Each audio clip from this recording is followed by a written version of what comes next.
예, 화요일 저녁 신유리 시사탕탕 오늘도 사회, 정치, 연예 소식까지 다양한 이슈 준비하고 있는데요.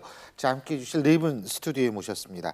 박지훈 변호사, 고은희 변호사, 홍종선 대중문화 전문기자, 한국범죄학연구소 연구위원이신 김복준 박사님 네 분 나와 계십니다. 안녕하십니까? 안녕하십니까? 예, 먼저 정로 게이트부터 얘기를 해보죠.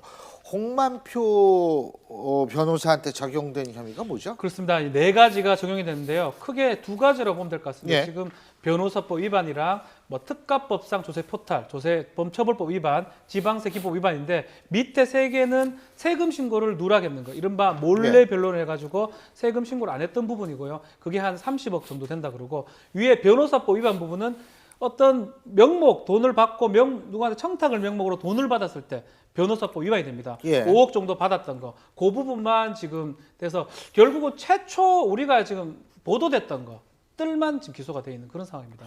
그 이후에 전혀 뭐 수사를 했는데 다른 것들은 안 나왔다고 보면 될 것 같습니다. 김 박사님. 예. 이게 지금 어쨌든 윗선 로비는 없었다. 예. 어떻게 보세요? 수사 전문가로? 저는 뭐 예상했었어요. 아마 뭐 솔직히 저도 물어보면서 저도 예상했었어요. 그렇죠. 뭐 대한민국 국민들 뭐 그 예상하지 않은 분 아무도 없을 것 같은데요. 저는 이제 답답한 게요. 자, 그러면 이제 몇 가지 세 개로 이렇게 쪼개더라고요. 부당한 사건 수임. 부당한 사건 수임이라고 얘기를 하면 부당한 거래를 전제로 해요. 예. 그러면 이제 여기 지금 검찰에서 말하는 거는 뭐냐면 변호사법 위반으로 조금 전에 우리 박 변호사가 얘기한 것처럼 누구누구한테 백 써서 잘해줄게 하고 갔는데 그냥 의뢰인만 속였고 나는 그 현직 검사한테 전혀 뭐 압력을 가하거나 백을 쓴 게 없다는 얘기거든요. 혹은 이제 그 정의로운 검사분은 그걸 뿌리치고 이랬다는 예, 얘기. 뭐 또 혹은 뭐 지금 뭐 한 두 분 나오는데 보니까 뭐 전화를 했는데 뭐 매몰차게 뿌리쳤다. 그렇기 때문에 혐의가 없다 이렇게 얘기하는데 이 말을 이제 믿어줄 사람이 얼마나 될지는 모르겠고요. 이제 다만 이제 분명한 거는요. 정은호 그 사장이 회사 돈을 가져다가 그걸로 도박을 했단 말이에요. 그러면 명백히 그건 횡령죄가 돼요. 근데 그 횡령죄가 왜 수사 과정에서 의율하지 않았느냐? 이 부분은 아무리 설명을 뭐 여러 가지로 해봐도 단서가 없었다는 거예요. 그건 횡령 단서가 납득이 안 이게 되는. 사실은 이게 판결문에도 나옵니다. 횡령했는 것처럼 판결문에도 범죄 사실을 그대로 쓰고 기소는 했는데 내용은 기소가 됐는데 범죄가 기소가 안 됐거든요. 그렇기 때문에 이거는 정말 이상하지 않느냐. 그래서 최소한 이 횡령 혐의 부분은 어쩌면 조사가 될 수 있을 거라고 생각했는데 그 부분 조사가 안 됐는 게 사실은 앞으로 만약 특검이 도입된다면 가장 많이 들여다볼 부분입니다. 우리 고 변호사님도 변호사시지만 네. 윗선에 개입이 없는데 100억을 1년에 벌었으면 대단히 번 거.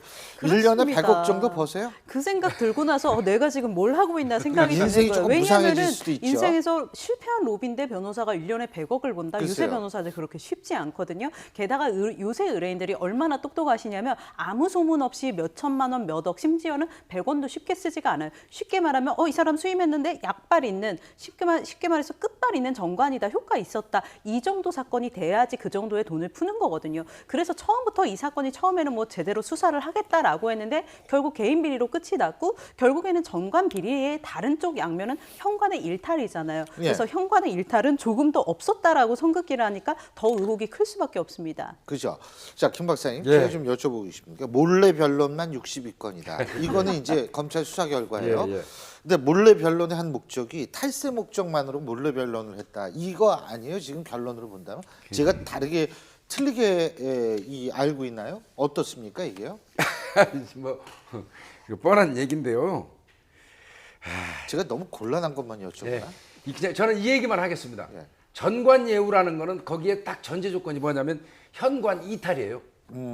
전관예우라는 말이 나온 것 자체가 현관이 일탈된 현관이 거기 껴있다는 거를 전제로 할 때 전관예우라는 말이 나오는 거거든요. 그 전관예우는 혼자서 되는 거 아닙니다.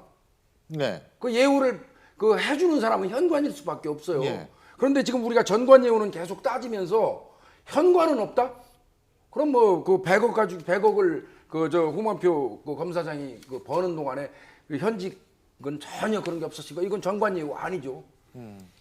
일단은 뭐 조사가 좀 의혹 좀 몇 개 나왔었는데 2심에서 구형을 줄이는 경우는 저는 본 적이 없거든요. 사실은 그런 부분들이 가장 좀 의문이. 첫 번째 아까 횡령 혐의 수사 안 했던 부분은 범죄 사실이 판결문도 들어 있습니다. 그래서 검사도 분명히 이걸 넣으면서 기소만 안 했었거든요. 그럼에도 불구하고 판단 안 한 것도 이상한 부분이고, 그러니까 두 번째 가장 중요했던 게 1심에서보다 2심에 가서 구형량을 줄였습니다. 6개월을.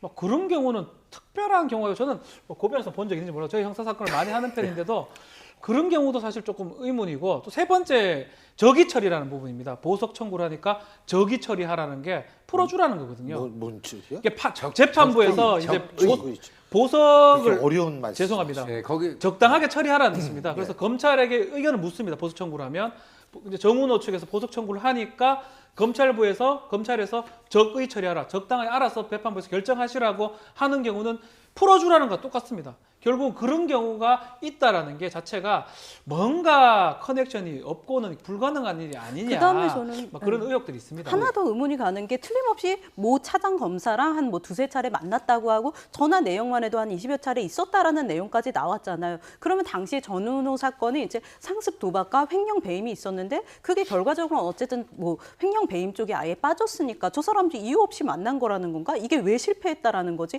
해서 정말 검찰의 선긋기 수사가 점점 더 큰 의혹을 불러일으킵니다. 그 조사는 했다는 게 검찰의 입장이에요. 고일 씨. 근데 이제 그 조사가요. 직접적인 조사는 서면 조사. 예. 그리고 어떠한 방법으로 조사했는지 밝힐 수 없는 조사. 예. 아니, 왜 적절한 그렇습니까, 방법으로 조사를? 확인했다는 거예요. 네. 적절한. 왜 그런 식으로 합니까? 그러니까 아까도 이제 뭐 우리 저 박지훈 변호사님 말씀하셨는데, 자 보석 때 저도 그거 본 적 없어요. 32년 동안 내 그 수사관 생활했지만요. 검찰에서 무슨 사건 해가지고 그 저 보석 그 신청하는데 적의 처리해라. 이거 그 검찰에서 많이 쓰는 용어입니다. 적의 처리해라. 알아서 해라 그 소리거든요. 그렇게 보석 관련돼서는 검찰에서 그 찬성하는 적이 거의 없어요. 그리고 이제 뭐 이 저 6개월을 그 줄여준 거에 대해서 뭐 정 씨가 2억 원을 기부하고 수사에 협조를 해서 참작 사유가 있어서 6개월을 구형량에서 줄여줬다고 얘기하는데요. 대한민국 아직까지 플리바게닝이 없습니다. 대한민국 플리바게닝이 존재하는 나라 아니거든요. 예. 이거는 사실 지금 검찰에서 어떤 타당한 어떤 설명이 아니에요. 그래서 저는 이거는 검찰이 검찰을 수사하는 거는 솔직히 말해서 어려워요. 이거는 어차피 뭐 제가 볼 때는 특검으로 갈 것 같은 느낌이 드는데요. 상황이죠. 예. 그 이유를 좀 자세히 살펴볼 필요가 있겠다고 생각됩니다. 네, 폴리바겐 말씀하셨는데 저도 뭐 이런 정치나 이쪽 수사를 잘 모름에도 불구하고 가장 의아했던 부분이 그거예요. 항소심에서 구형을 줄였는데 이유로 세 가지 된 게 이 뭐 도박 그 퇴치 어떤 이런 자금으로 2억을 기부했다는 거, 그다음에 이 도박 수사에 대해서 수사에 협조했다는 거, 서울 메트로 그 매점 입점 로비 관련 부분에 대해서 수사했다는 게 참작이 됐다. 그리고 원정 도박 혐의가 무혐의 처리된 게, 예. 그러니까 이 사건을 담당한 검사와 수사관의 통화 내역이나 계좌 내역을 봤더니 예. 수상한 게 없었다. 예. 그렇게 되면은 결국 돈을 안 주고 통화를 안 했으면 원정 도박을 해도 아. 무혐의가 되나? 사실 이런 의문이 들었습니다. 예. 일단 줄이는 경우는 없음. 제가 알기로는 없습니다. 없어요. 예. 제가 한 가지 더 여쭤본 게 아까 제가 김 박사님께 잠깐 여쭤본 건데 그 몰래 변론이 62건이다. 네. 그러니까 검찰이 볼 땐 몰래 변론의 목적은 뭐였다는 거예요? 몰래 변론을 하는 이유는 뭐냐면 탈세 때문에. 탈세죠. 그러니까 검찰은 탈세 때문에 몰래 그렇죠. 변론을 62건을 했다 이런 입장이죠. 수임료를 이제 신고를 안 하고 탈세를 하기 위해서 이제 그렇게 했다라는 건데 네. 저건 이제 드러난 것만 이제 밝혀낸 것만 몰래 변론을 한 게 아닌가 생각이 좀 들고, 사실 저거 확인하는 건 쉬워요. 입금하는 거 하고 경유증 붙인 거 하고 이렇게 확인하는 건 저거는 뭐 사실 뭐 수사 기법이 금방. 필요한 게 금방 확인이 가능한 부분이고, 이제 결국은 청탁 목적 무마 목적으로 5억 원 했던 건 언론 보도됐지 않습니까? 메트로에서. 그 부분을 밝혀낸 게 사실은 최초 보도된 거 말고는 밝혀낸 게 뭐 전혀 없기 때문에 예. 사실 좀 홍만표 변호사가 그 조사받으러 들어가면서 예. 했던 거 짊어질 거는 짊어지고 뭐 나머지는 하지만 예. 나 밤새도록 고생했다 이런 얘기 한 게 어. 겨울 똑같은 수사 결과가 된 거로 생각이 듭니다. 그런데 예. 저는 하나 의문이 드는 게 몰래 변론 62건의 성격이 뭐냐면은 뭐 임석 전 솔로몬 저축회장이라던가 현재현 예전 뭐 동양그룹 회장이라던가 강덕수 전 STX 회장 사건들, 그러니까 말로만 들어도 굉장히 굵직굵직한 사건들이거든요. 그런데 이런 거를 선임이 안 내고 몰래 변론을 했다? 그것도 또한 의문이죠. 이거를 단순히 세금 탈세로 보는 것이 뭔가 더 이상하지 않나, 뭔가 뒤에 뭔가 다른 커넥션이 있는 것은 아닌가, 이런 의문도 갑니다. 제가요 이런 얘기를 오늘 아침 방송에서 얘기를 했는데요. 우리가 사회자본이라고 했을 때 제일 중요한 게 사회적 신뢰거든요. 근데 그 신뢰의 핵심은 제도에 대한 신뢰고요. 그 제도의 핵심은 역시 법입니다. 검찰은 법을 집행하는 기관인데 우리가 이렇게 검찰의 수사 결과를 놓고서 야 이게 좀 이런 점이 이해가 안 간다, 이상하다고 얘기한다는 사실 자체가 제가 볼 때에는 물론 검찰은 열심히 수사했을 수 있습니다만 그 사실 자체는 우리 사회적 신뢰를 또 깎아먹는 부분이 있지 않을까라는, 그래서 저는 더 좀 슬프다는 생각이 듭니다. 물론 아직 수사가 끝나지 않았다는 얘기가 있습니다. 저희는 더 지켜볼 겁니다. 우리의 상식선상에 맞는, 그리고 우리의 생각과 어느 정도 결론이 일치하는 그런 쪽의 결과를 한번 기다려 보겠습니다.